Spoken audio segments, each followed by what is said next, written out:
We are back on the way to the gym, but before that, let's get to a video.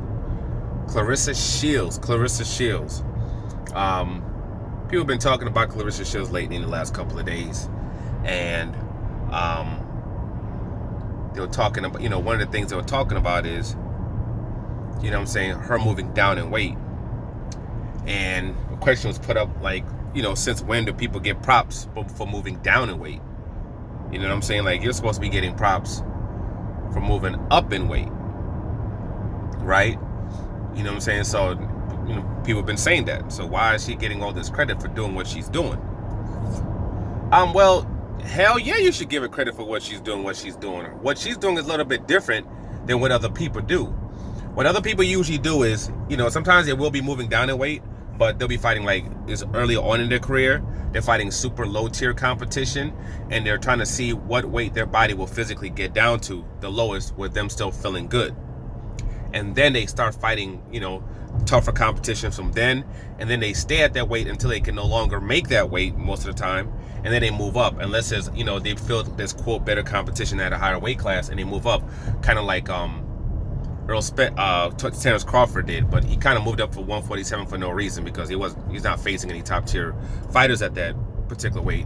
Where if he stayed at 140, he could have been undisputed and ruled, and everybody would have had to go through him, which would have been the smarter thing to do, especially if he was staying at top rank. But that aside, in her particular situation, yeah, you should give her props. You look at Terrence Crawford when he started off at 135, that dude used to look emaciated. Completely emaciated, you know what I'm saying? Looked like death. And then obviously, he moved up in weight. You look at somebody like a Conor McGregor. Conor McGregor literally looks like when he used to cut down to 100 and I think it was 147 or was 150. I'm not sure because I know he's at 170 now. Then they have 154, the weight class below that. He used to when he fought Jose Aldo, this dude literally used to look like he was straight out of a concentration camp. That's what he used to look like. That's what a lot of fighters do. They cut down very, very low. She's doing something different. She started out very, very high. But nowhere near, when you're talking about the lowest you can go, nowhere near that. She would come in super chubby. You can see she has all kinds of glycogen in the system, all types of water, fat, everything in the system, right? Fat, almost, you know what I'm saying? Chubby, and make weight and then fight, and then not only fight, she's fighting the top people in those weight classes, and also fighting for championships, fighting for belts, and fighting early in her career. I mean, a couple of fights into her career, where she's still filling things out, she's still learning the pro game, but despite all that, she was like, nah, give me the best up at this weight. Give me Christian Hammer, she's the best. Yeah, let me get her at this weight that's not really my weight. Let me do that. And gets the belt. And then now she's dropping down to a lower weight, getting closer to what she should actually be fighting at. And still winning, fighting for championships, fighting for belts.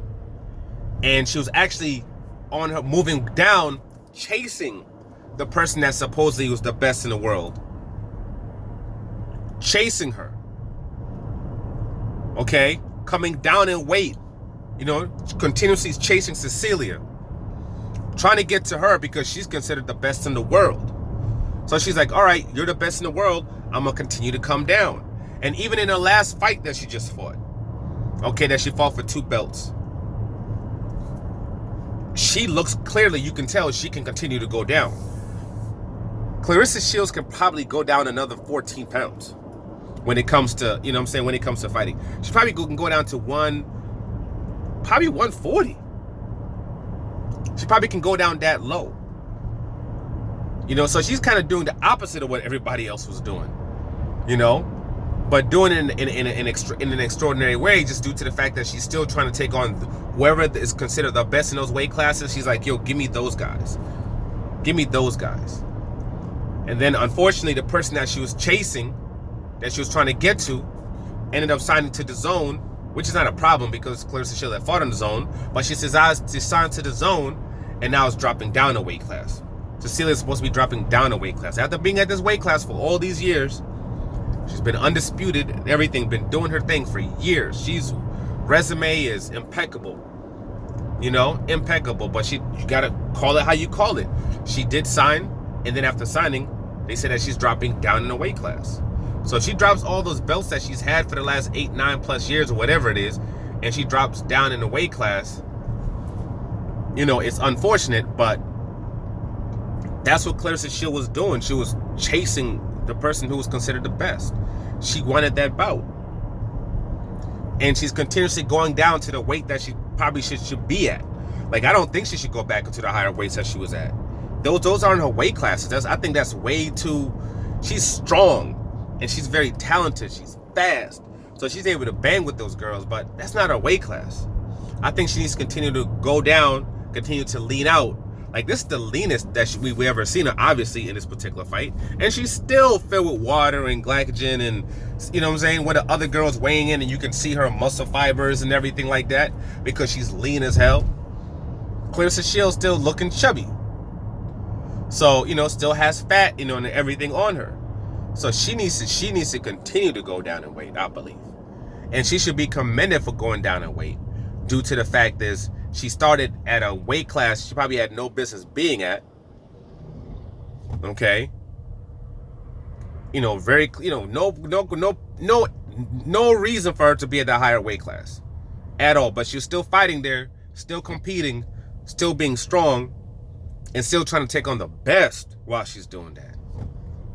Taking on the best. So, you know, normally people would say, "Oh yeah, you know, blah, you know, you don't get kudos for going down in weight." But in her situation, yeah, you do. It'd be like if Errol Spence started at 170 pounds or 168 pounds and he was taking on champions at 168 pounds. Or like Sean Porter. Sean Porter actually started off at 168, had a whole bunch of fights at 168. Then he fought at 160, then he fought at 154, then he finally went to 147. So he did, like when you talk about going down in weight, he kind of did what she did. But imagine if he had taken on champions. He had taken on the top guys at 160 pounds. Then he had taken on the top guys at 160 pounds. Then at 154. And then finally came in at 147 after holding belts and all these other different weight classes. After being undisputed at 160 pounds. Imagine that. Undisputed at 160 pounds. Then came down to 154. Got 2 belts at 154. Then after that, I was like, I'm going down to 147. I want to take on the Manny Pacquiao's, the Terrence Crawfords, and the Errol Spences. Imagine if he did that. Yeah, you'd have to give him props where usually, quote, you wouldn't give kudos to somebody for coming down in weight. But in that situation, you would give Errol Spence's props for doing that. I mean, Sean Porter his props for doing that. And that's what basically she's doing. So shout out to Clarissa Shields, man. The GWOAT. Keep doing your thing. And we riding with her for real. Till the wheels fall off. Like, subscribe, share. We out.